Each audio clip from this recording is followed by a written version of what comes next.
আমার নবী বলে দিয়েছেন, একটা নারী তার দেবরের সাথে দেখা করার চাইতে মৃত্যু তার জন্য অনেক বেটার।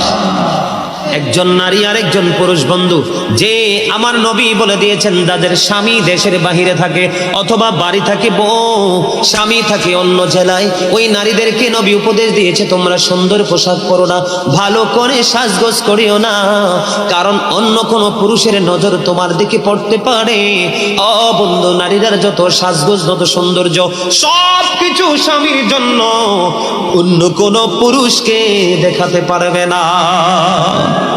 নবী যখন জান্নাতের দিকে নজর দিলেন, চাইয়া দেখলেন বেশিরভাগই পুরুষ।